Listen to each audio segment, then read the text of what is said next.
Endi mana hurmatli obunachilarim YouTube'dagi aytiladi er-xotin qo'shib ho'kiz deb.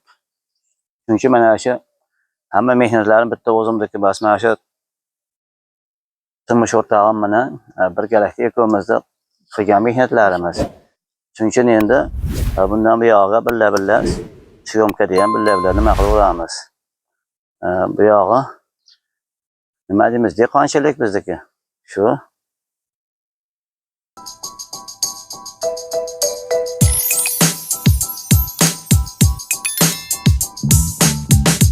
Assalomu alaykum aziz obunachilarimiz, kanalimizda obunachilari. Har birtalaringda yozayotgan kommentarlaringda shunchalik bizni ko'rayotganliklaring uchun rahmat.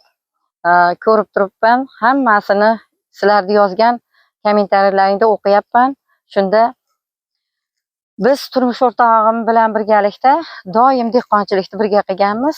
Meni yoshligimda dadam butun dehqonchilik bilan shug'ullanganligi uchun bizda o'sha suyagimiz dehqonchilikda qotgan.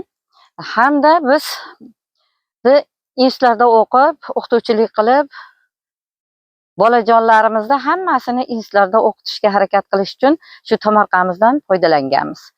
Ham ishlaganmiz, ham tomorqamizdan foydalanib, hamma narsani o'zimiz ekib yetishtirib, o'zimizdan ortiqchasini sotib, bolalarimizni o'qitganmiz.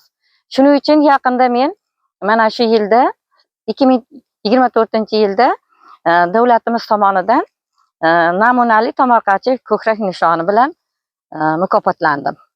Mana rahmat prezidentimizga ham, hukumatimizga ham bizni ozgina qilgan shu tomorqada qilgan mehnatimizni ulug'lab, shunday mukofotga meni tavsiya etishdi.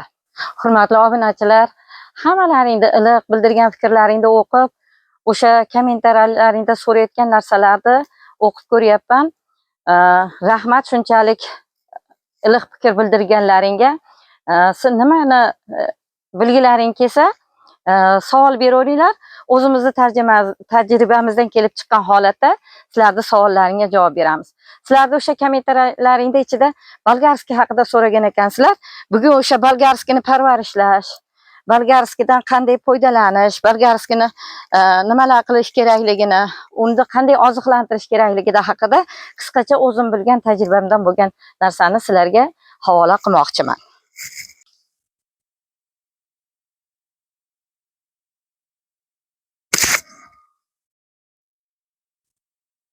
Hurmatli obunachilar, bugun mana parnik ichidagi ko'chatlarimni ochiq dalaga olib chiqishni ko'rsatamiz.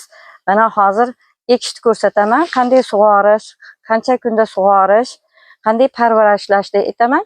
Keyin parnigimiz ichida bor, uni keyin ko'rsataman. Mana tagini ho'llab olamiz.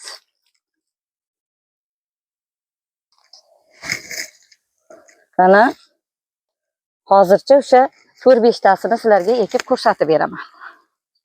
Hurmatli obunachilar, mana agarda shu bolgarskini ekish uchun olingan juyakka birinchi erta tongda ekiladigan bo'lsa, kechqurun suv qo'yib qo'yiladi. Agarda kechki payt ekiladigan bo'lsa, ertalabda suv qo'yib qo'yiladi. Undan keyin sizlarga ko'rsatish uchun hozir men hozir ko'rsatyapman. O'zi aslida erta tongda yoki kechki paytda, kechki salqinda ekish kerak. Ana o'shanda tutib ketishi oson bo'ladi. Mana suvni qo'yib oldingiz. Ochib, yana ko'chatni ekishdan oldin yana suv bilan sug'oramiz. Ana undan keyin bekitamiz. Mana. O'shandan keyin mana endi ekib bo'lganingizdan keyin bu 4 kun 5 kun suvsiz turadi. Suvsiz turadi. 4 kun 5 kun suvsiz turadi.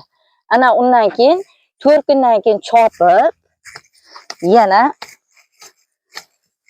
chopib bo'lganingizdan keyin yana 1 kun turadi. 1 kundan keyin sug'orishingiz mumkin.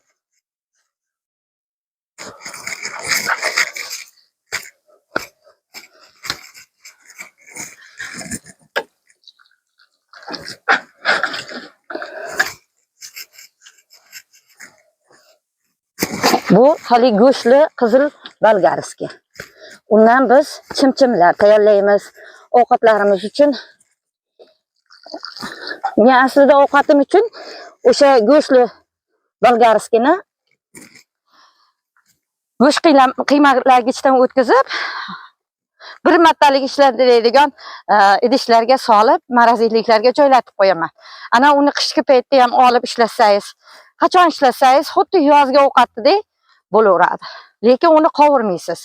Morozilikka tiqaydiganda faqat o'tkazgan holatida shunday bir martalik ishlatiladigan idishlarga solib, morozilikka solib qo'yaverasiz. Hurmatli obunachilarim, mana bu bolgarskimiz shu birinchi ekilgan bolgarski. Bu hozir panik ichida-ku, hozir bo'lish kerak-ku deb o'ylashlaring mumkin. Biz oldin bu yerga sarimsoq piyoz ekkanmizda, sarimsoq piyozni chiqarib bo'lganimizdan keyin o'rniga bolgarski ekdik. Mana gullab, ko'pi tugun solib, buni nima qilishimiz mumkin? Hammamiz juda ham haligi bolgarski dolmani yaxshi ko'ramiz. O'shaning uchun bolgarski dolmaga qilinadigan oq bolgarski bu. Buni o'sha sarimsoqni o'rniga ekkanmiz.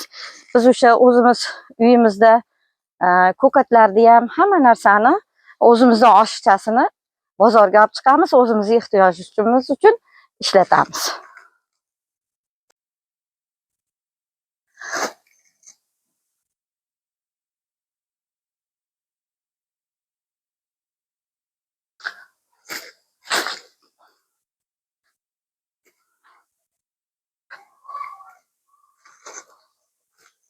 Sug'orish sohasida so'ragan ekansizlar. Sug'orishda bolgarskiy, qalampir, pomidor hamma narsani ham bir xil suvda ma'lum muddatda kechki salqinda yoki ertalabki salqinda suv qo'yish kerak. Yer agarda issiq holatda artezon suvdan foydalangan bo'lsangiz, yer sizot suvdan foydalangan bo'lsangiz, o'sha artezon suvdan, yer sizot suvdan foydalangan bo'lsangiz, o'sha yerdan chiqadigan suvdan, ana undan tashqari ariqdan keladigan suvdan foydalangan bo'lsangiz, ariqdan kelgan suvdan sug'orishingiz kerak. Faqat kechki payt, kechki salqinda yoki ertalabki salqinda. Chunki issiqda berilgan suv quritib qo'yadi. Agarda siz o'sha vaqtida, muddatida suvni o'sha kechki salqinda bersangiz yoki ertalabki salqinda bersangiz, hech qachon bolgarskiy ham, qalampir ham, pomidor ham qurimaydi. Aziz obunachilar, mana videomiz nihoyasiga yetdi. Mana qo'limdan kelgancha o'zim tajribamdan kelib chiqib sizlarga tushuntirish berdim. Videomizga like bosinglar, obuna bo'linglar. Yana sizlarga qo'limizdan kelgancha savollarga javob bera olamiz.